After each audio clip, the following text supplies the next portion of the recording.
182 años después, el primer protector ambiental. Licenciado Yanel Ferreras, nacido en el hoy municipio de Santo Domingo Este el 22 de agosto de 1978, es reconocido mercadólogo, comunicador, diplomático, catedrático y político, egresado de la Universidad Autónoma de Santo Domingo, así como de la Universidad APEC, UTESA, y de igual manera, a su vez también cursó en el Instituto Nacional de Educación Superior, diplomático y consular, y ha desarrollado una sólida trayectoria académica y profesional. Actualmente dirige la Fundación Ambiental Brigada Verde y preside la Fundación Yanel Ferreras. Ha sido instructor en la Academia Militar Batalla de la Carrera del Ejército de la República Dominicana y ha sido también asesor del hoy UNADO.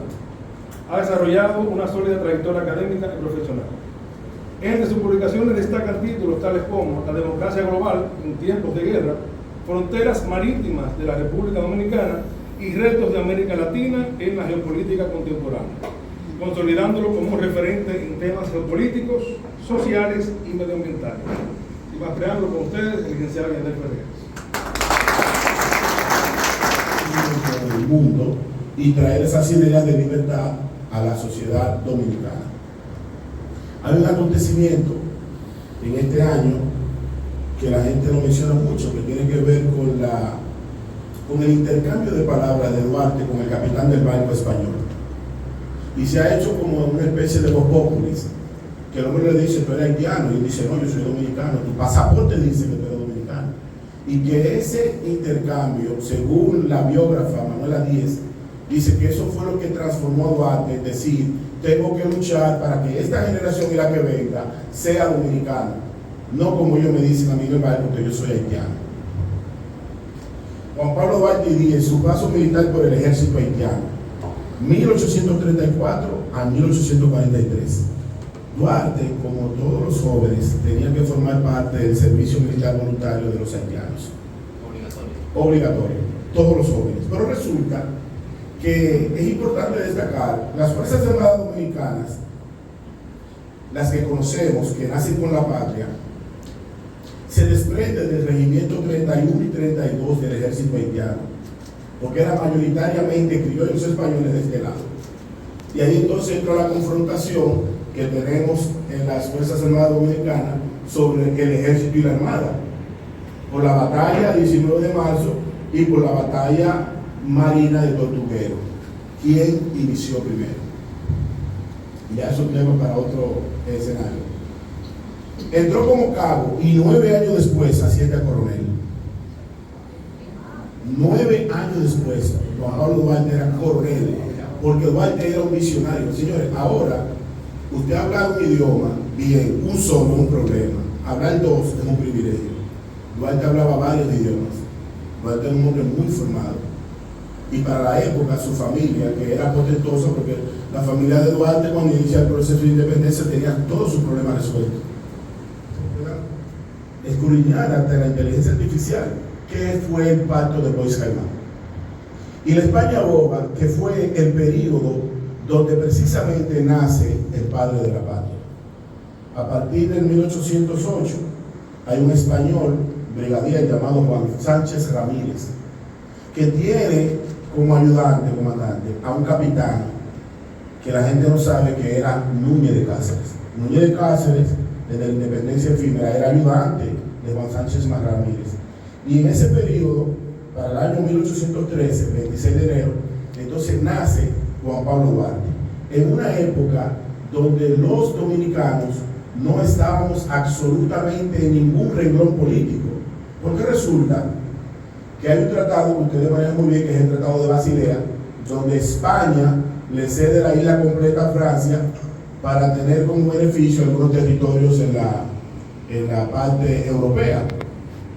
Pero resulta que hay un tratado que aquí nadie lo menciona, que es el Tratado de París de 1814, donde España recupera entonces el territorio que hoy se conoce como República Dominicana. Entonces, los antecedentes haitianos, vamos a ver. Primero, muerte de Yanchán de Salines en el 1806. Es fundamental ese episodio porque a partir de allí nace lo que es la división política de la Imperio bizantino de 1000 años y cayó el Imperio Romano, y cayó el Imperio Azteca.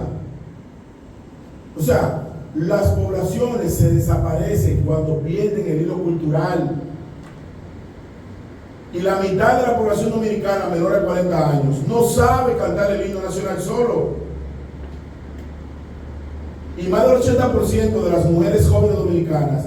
Coño, pero ¿cómo tú conectas esa vaina con un tema científico? Pero ¿quién le ha dicho a un hombre que llevando el nombre de una mujer en una cruz de un palo y enterrado le va a lograr el amor de esa mujer? No, señor, trátela bien, conquístela, llévele flores, sea un buen hombre. O sea, no se conecta la creencia con la práctica. Y por eso Juan 8:32. Ese fue el aporte. Y reitero, no soy un fundamentalista religioso, pero a nosotros nos ha ido muy bien creyendo como sociedad de la República Dominicana. Si hoy nosotros tenemos una sociedad organizada, con instituciones, con congresos, con poder ejecutivo, poder legislativo, Duarte pensó en 4, no en 3, en 4 poderes. Nosotros tenemos poder legislativo, poder ejecutivo y poder judicial, en ese orden.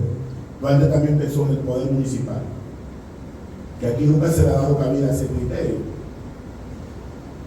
Venezuela y su muerte, 15 de julio de 1876. Mira qué paradoja tiene la vida. Duarte muere el 15 de julio, ¿cierto? Pero usted sabe qué día Duarte origina la Sociedad Cívica Trinitaria. El 16. O sea que prácticamente Duarte muere un día antes de cumplir años la sociedad que él formó. Aquí hay 7 fechas donde por obligación tenemos que levantar la bandera.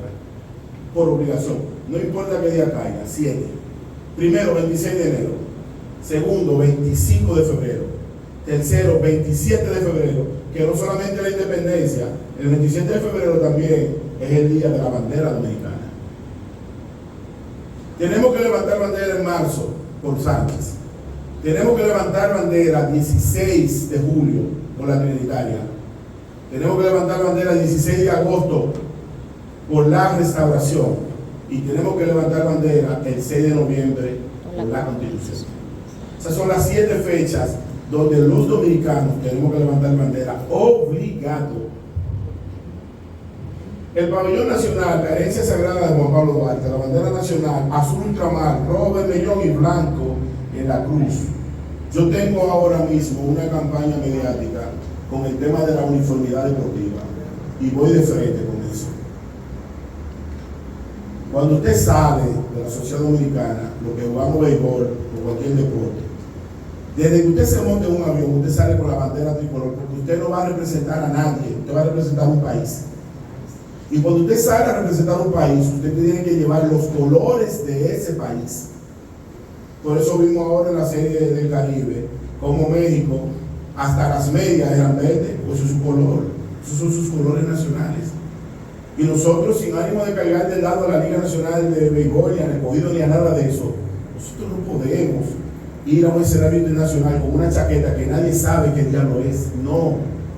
Mucha gente vio la televisión y Dominicana no juega hoy. ¿Cómo que no? Es dominicana. Con una chaqueta de un color pitahaya. Nosotros no somos eso, señores. Nosotros somos esto, miren. Azul, blanco y rojo. Punto. El escudo nacional, la Biblia en la cruz, Juan 8:32. Las ramas de laurel y las palmas, que significan la victoria y la paz. Pero hay otro detalle. ¿Por qué Juan 8:32? Los que son evangélicos creyentes. Porque Duarte le dijo al pueblo dominicano: y conoceréis la verdad, y la verdad te va a hacer libre. Porque en los 22 años de la ocupación haitiana, ese oscurismo con que Haití vive lo estaba infectando a la sociedad dominicana. Y lo único posible era decirle a la gente: pero no sea tan ignorante. Pero ¿quién le ha dicho al pueblo haitiano que en un momento donde estamos hablando de los 3 niveles de inteligencia artificial, tú me vas a decir a mí de que enterrando un gallo vivo tú vas a curar a un niño de asma? Pero eso es salvajismo. Hay un dominicano que le alquiló una casa que tiene su origen en la propia llegada de los españoles. porque a diferencia de las colonias en Jamaica, en Haití y en otros lugares, aquí hubo algo que se llama fusión génesis. El gran mérito de la colonia española fue decirle que si tienen alma que lo bauticen en nombre del Padre, del Hijo y del Espíritu Santo. Por eso, en la mayoría de las comunidades dominicanas, en los parques, usted ve tres cosas: una iglesia, una capitanía y una alcaldía, porque había una triangulación perfecta de sociedad. En Haití no hubo eso. En Haití hubo una comunidad dividida en las siguientes esferas: los Grand Blanc y los Petit Blanc, arriba. Los mulatos, que a diferencia de nosotros, eran los hijos de las violaciones. Y un 85% de africanos puros, que llegó a producir en un momento Haití 66 libras de azúcar de cada 100 que consumía el mundo. Pero era en base a una explotación salvaje, porque el tema haitiano no nos podemos ver tampoco como que ellos son o no son, no. Es que los franceses fueron sádicos de aquel lado, pero nosotros no. Nosotros no tuvimos un problema de esclavitud. Nosotros tenemos aquí en toda la familia un negro como yo y una rubia como Marisol. Aquí nunca se ha parado de un aula a una gente por su color de piel. Nosotros no hemos tenido esos problemas de apartheid, de segregación, todo lo contrario. Aquí no se mata a nadie por el color de su piel. O sea, nosotros no tenemos problemas de ese tipo que tuvo la colonia de San Tomás. Los tres exilios de Juan Pablo Duarte: en 1843 a Venezuela, perseguido por Haití. Cuando el presidente haitiano dice: este grupo de muchachos me quieren hacer una revolución, 3,000 pesos y el rango de coronel, hay que lo mate, aguante. En agosto del 44 se va a Alemania por Pedro Santana, allí es que aprende el idioma. Y en el 864, por la restauración, lo mandan a Venezuela como embajador plenipotenciario. Ahí están los 12 años perdidos en la selva de Venezuela. Señores, Duarte fue a correr. Eso es lo que se llama un ser humano que nació para correr. No tuvo paz, nunca. Duarte no disfrutó un solo instante de la república que él pensó, porque todo lo que tenemos hoy, el escudo, la bandera, todo eso, fue originario de la república. Lo único del pabellón nacional que no fue responsabilidad de Duarte fue el himno, pero resulta que el himno fue por él. Porque 40 años después, cuando el dictador Lilis manda a buscar el cuerpo de Duarte, le dice a Emilio Prudhomme y a José Reyes: en conmemoración del 40 aniversario de la República y la llegada del padre de la patria, muerto, ahí sale el himno nacional. Pero el himno nacional dominicano, nosotros tuvimos varios himnos. Aquí hubo muchísimos himnos que eran himnos de guerra. Ahora que tenemos al doctor Merán aquí, eran a través de las mujeres, porque allí los haitianos lo buscaban. Entonces, mira cómo la propia intimidad y la valentía de la mujer fue responsable, porque sin comunicación no hay nada. Nosotros ahora tenemos celulares, WhatsApp y radio, ¿no? Pero para esa época no había nada de eso. Si había que dar una orden de un punto A a un punto B a caballo, era interceptado y fusilado y revisado. Sin embargo, las mujeres podían transitar, pero con el mensaje íntimo. Y ahora yo escuché en estos días a un comunicador dominicano, porque aquí hay muchas agendas al mismo tiempo, decir que el problema de las dominicanas es que no son tan bonitas como las haitianas. No tiene que ver con hermosura, no tiene que ver con color de piel, no tiene que ver con nada de eso. No tiene que ver ni siquiera cómo se comporta. Es un tema de cultura, de religión, de comportamiento, de adaptación. Juan Pablo Duarte, un hombre honesto, estando en Baní, le entregaron 1,000 pesos, comandante, como general. Ya. Y solo gastó 133 pesos y devolvió 827 al erario público. Lo que significa que Duarte, desde su formación de hogar, era un hombre honesto. Ahora que nosotros tenemos personas en la sociedad dominicana, y yo vinculo los casos menores y mayores de corrupción, aquí hay un grupo de personas, arriba, en el medio y abajo, que solamente habla de cuánto yo me voy a buscar por la izquierda. Y cada vez que habla contigo siempre tiene un negocio paralelo en la mente. Y si tú le hablas de un tema, partidos políticos de la sociedad dominicana. Pero la Trinitaria fue secreta, no porque era una moda, fue secreta porque los traidores internos y los haitianos masacraban a esa gente. La filantrópica en el 1840, una vez le da paso al escenario más público, que se encargó de difundir. La filantrópica tuvo la responsabilidad de difundir de forma directa las ideas políticas de los trinitarios. Pero la dramática era la utilización del arte para, en medio de obras colectivas y públicas, entonces inyectar ese espíritu de hacer ver de que podemos ser un Estado libre, soberano, independiente. O sea que estas tres sociedades fueron las responsables, que de hecho nosotros hemos sido como sociedad muy tímidos en promover estas tres sociedades. Sin esas sociedades no hay ejército, no hay congreso, no hay gobierno, no hay ayuntamiento, no hay cepa, no hay nada sin estas tres sociedades. Estas son la antesala de la liberación del territorio nacional. El rol de la mujer para Juan Pablo Duarte. Nosotros lograr la independencia nacional tuvimos que hacer mucha dinámica de estrategia de guerra, porque no era tan fácil dividirse en un imperio cuando la sociedad dominicana para 1844 dice la historia que nosotros éramos entre 120,000 y 150,000 habitantes. Los haitianos eran más de 900,000 y tenían también la herencia de las armas napoleónicas. La infancia de Juan Pablo Duarte. Sus padres, Juan José Duarte Rodríguez, vivía en Vejer de la Frontera, y Manuela Díez Jiménez, Ivana Criolla. En el caso de Juan José Duarte Rodríguez, hay una tesis que la gente piensa que Duarte tenía orígenes de la hoy llamada provincia San Francisco de Macorís, la provincia de Duarte. Pero la realidad es que no. Desde el 1623 había un alférez en la comunidad de Cotuí, que era apellido Duarte, que no tiene nada que ver con la familia de padres de la patria, porque él llega un año después del Tratado de Basilea a la isla. Pero en el caso de la madre de Duarte, ya ella tenía orígenes prácticamente por la propia llegada de la colonización de la provincia de la Santa Cruz del Seo. Eran católicos, comerciantes y cultos. La juventud de Duarte, educado por Juan César, que más cuidado le ofrece, y sueña el pobre que padece su miseria y su pobreza. Sueña el que a medrar empieza, sueña el que afana y pretende, sueña el que agravia y ofende, y en este mundo, en conclusión, todos sueñan lo que son, aunque ninguno lo entiende. Nuestra sociedad todavía no ha terminado de entender cuál es el sueño de Juan Pablo Duarte.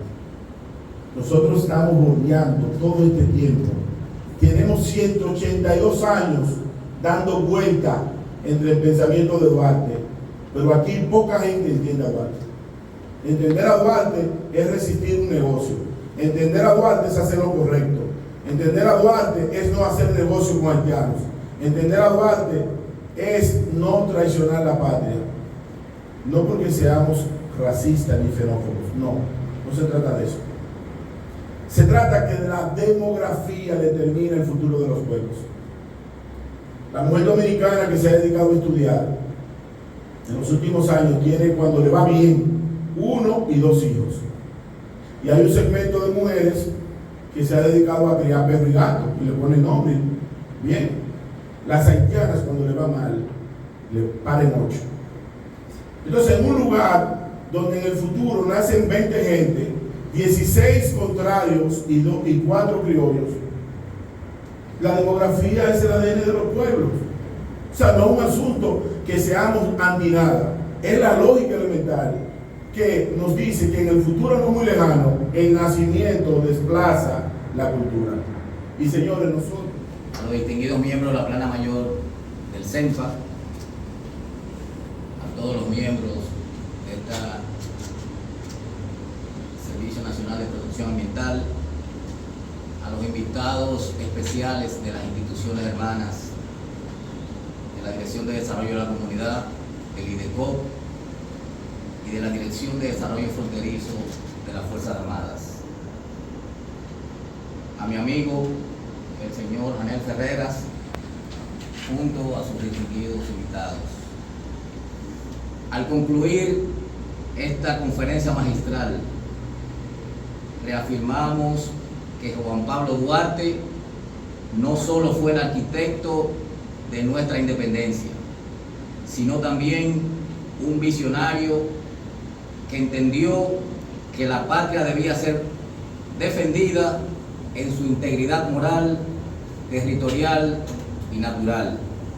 Su pensamiento, 182 años después, sigue siendo una guía ética para quienes servimos a la nación.